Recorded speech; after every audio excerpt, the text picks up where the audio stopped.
Now, before we meet Nick for our Ask the Expert slot, we're going to talk to one of his colleagues, Sean Clifford from Throgmorton Associates, about an event that's going to be happening here at the Castle Country Club in Rowton next week. Sean, the clue's in the t-shirt, I know, but tell us a little bit about what you're doing.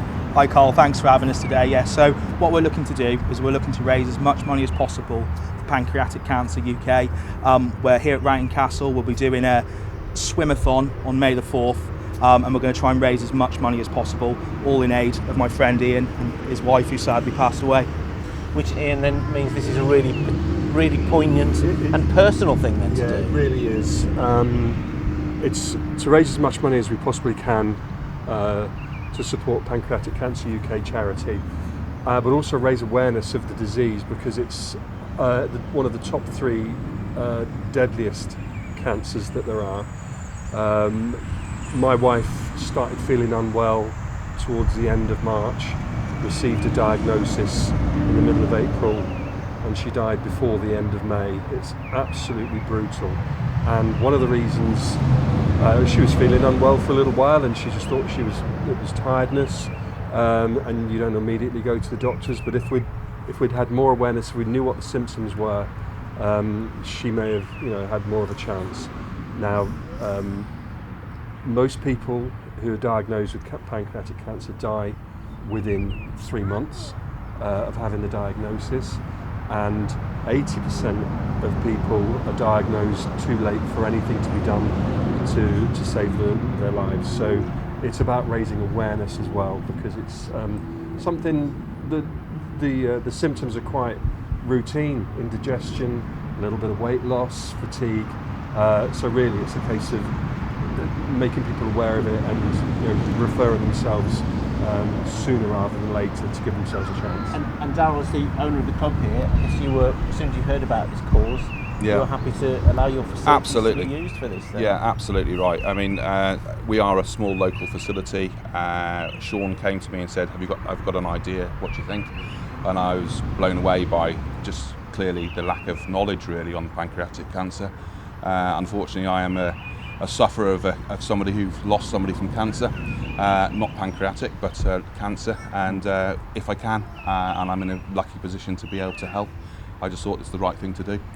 Local person, family, and let's just be part of it and help out. And the pool just behind us here is where it's all going to be happening on the 3rd. Well, it's become a 2-day event, isn't it? 3rd and 4th of May, isn't it? It has now. So it started off originally as a group of 6 looking to swim the English Channel, but the sort of the local hero that Siobhan was and the love that went out, it's just grown and grown. It's actually become something quite beautiful, really. We have 25 people now, and that's why we've used Rowton to help with logistics. And on May the 4th, there's going to be 25 people constantly swimming in that pool, just trying to raise money and raise awareness of pancreatic cancer. So we started off about trying to swim the equivalent of the English Channel. I think we're going to be trying to swim there and back and then some now as well. Navigate Africa by the sound of it. We've got enough people to do that. We'll How many lengths does it involve to swim the channel? I think we worked out it was going to be about 2,200. So between 6 of us, it was going to be quite a good session. Between 25, obviously, that amount became a lot smaller. So that's why we're looking to go as far beyond that as much as possible. Yeah.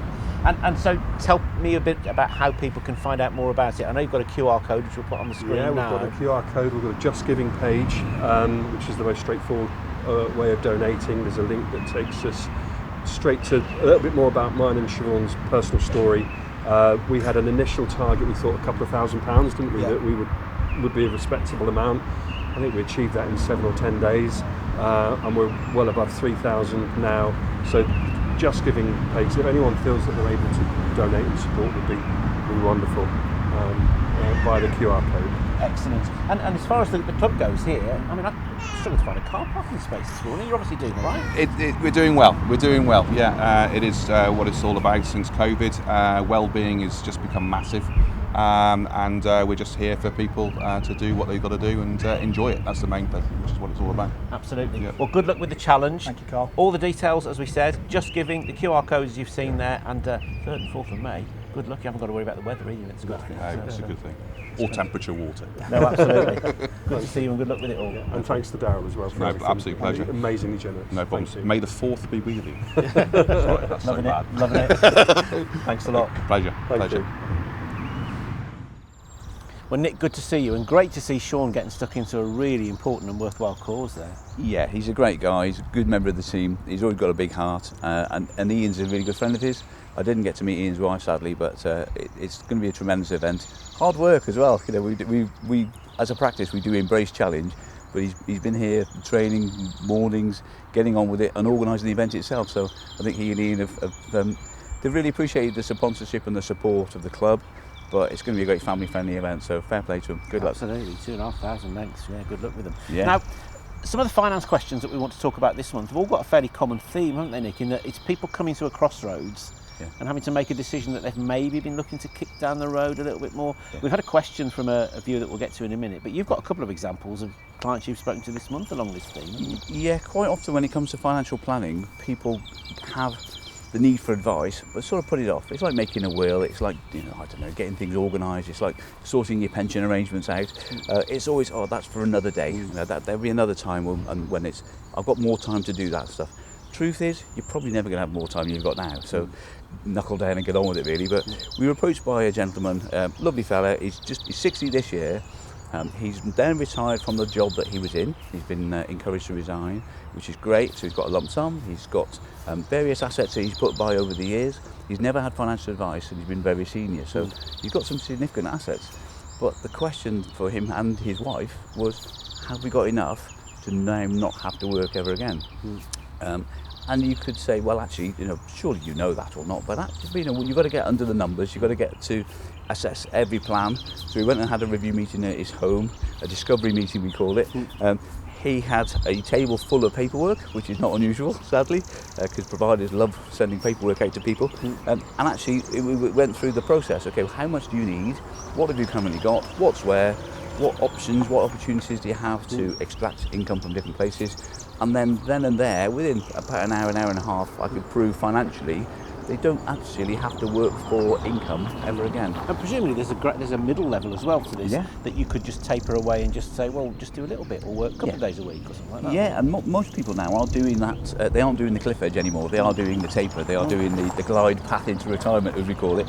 And that works for a lot of people because you've still got something to get up for. You've still got a need to jump out of bed and get on with things and a purpose, because that's another, we talk about that sometimes, a psychological deficit of not having something to physically do with your time, not having a demand. If you've been a business owner, you've been a company director, you've had a lot of demands, all of a sudden, Friday that finishes, Monday you've not got that again. The first couple of weeks feels like a holiday. After that, it's who am I? What do I do? What's my purpose? The mental side of it shouldn't be underestimated either, should it? Because you can say to someone, look, here the numbers say that you're okay, you're financially secure. But unless they feel it, it's different, isn't it? So. Yeah. Well, for this couple, it's like most people. They have slightly different mindsets about things. So the lady was a bit more cautious. It's not always that way around. Sometimes it's the lady a bit more adventurous, but she's a bit more cautious. He'd said, I think we'll be okay. That didn't cut it. That wasn't quite enough for her to be able to relax and sleep at night, knowing that they made the right decision. So with me going through all the details, I've got a lot of research to do now and come back properly with a cash flow forecast. We use some sophisticated software for that, but it will prove it that actually, if their income needs are as they've said, they're going to be okay. And then if he does want to work for money, it might be 2 or 3 days, it might be as a consultant, it might be a non-executive director, because he's got some great skills, because he's only just out of the workforce, so he's a really good guy to have around. It might be that they have a local good cause or a national good cause that they want to spend some time dedicating to, so helping develop and making those sustainable. So take it from me, wives never believe their husbands. They always want outside validation to prove that they're being told. Well, it was lovely because we're very privileged that they share all of the information, all their goals and aspirations, and not many people would know that. Sort of thing, that they don't talk openly about it because people don't. But it was lovely. It's a privileged position to be able to afterwards say, you're going to be okay, and here's why, and just go through. And because they've got a good idea of what they need, we can do that. If it was, well, I don't know, it might be then, it might be then, it might be this much, it might be that much, then the answer's going to be woolly if you've got a woolly brief. But if you've got to define, this is what we need, and for them it's £5,000 a month. We need £5,000 a month.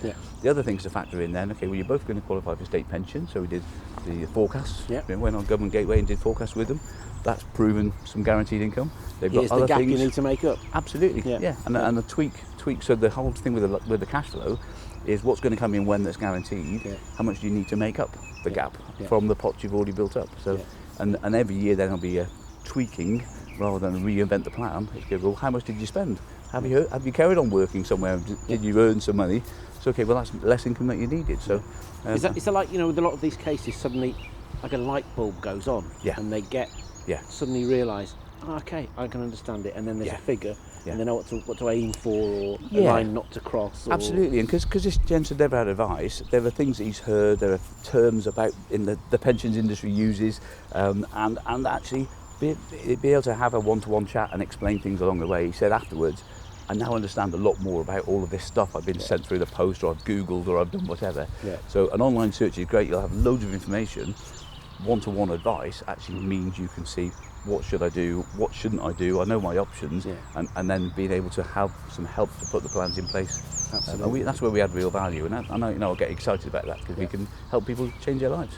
Well, I hope you're going to get excited by the question that we've had from another viewer. I've got to say big thanks to Karen Walton, who dropped us an email asking this question. Are you ready for this one, Nick? Okay. My father-in-law says I should be putting some money into stocks and shares, ISAs, instead of putting it into savings accounts. Okay. But she says, that sounds a bit risky to me, although I don't really understand them. Can you help? I think we're just the man. Okay, so when it comes to risk, it's very much a personal thing. So for some people, having money in a bank account feels like a risk because it's in a bank account, and the bank might go under.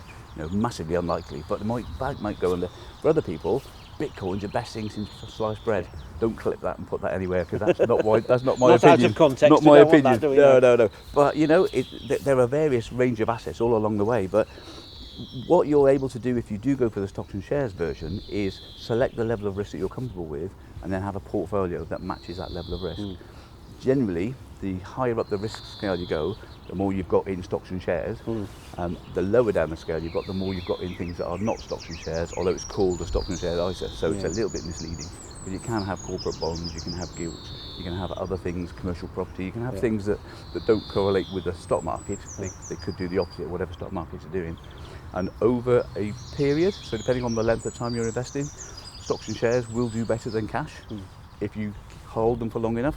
So that's for the lady's question. If she's able to put the money aside and kind of forget about it, maybe pay in every month so you benefit from dips in the market, you get more units, or put a lump sum in and forget it for at least 5 years, then you can think about investing. If it's less than 5 years, the chances are you might be in a cycle that's in a dip at the time you want to invest. You disinvest, you're in cash, and you might get back less than you put in. That's not down to a provider, that's down to timing of the market. So really the length of time is more important, and also having money for a rainy day outside of that. So cash ones are okay because they're instant access probably, and you can currently get good rates on cash ones because the interest rates are pretty good. They will hopefully be coming down soon as far as the mortgages side of things, and that will knock on effect with bank accounts as well. So the cash no risk will be lower. You could say that no risk is actually risk because it's lower than inflation. So to give a stocks and shares ISA has a chance of beating inflation because you're investing in other assets that have got a chance. So really, from Karen's point of view, if she's somebody who's in the same kind of situation as the client you were talking about earlier, who's reaching retirement age, it's a very different scenario than if they've got a pot of money that they're looking to lock away for a decade or something like that. So. And length of time could be linked to amount of time until you're going to access it. Could be linked to her age. If she's in her 30s, it might be a different proposition than if she's in her 70s. And we have investment corridors that we work to when clients get older, because they don't need to take as much risk. So overall, they invest less assets in riskier things, and once again, riskier on the scale, could still be medium risk, but it's giving it a bit more of a chance for proper growth than the cash-based. I thought it was impolite to ask a woman her age, so I don't know how old Karen is, No, I'm afraid. I agree with you. There's dangerous ground. Absolutely. Great to see you as ever, Nick. Perfect. Thanks for catching up. See you next month. Thanks a lot. Thank you.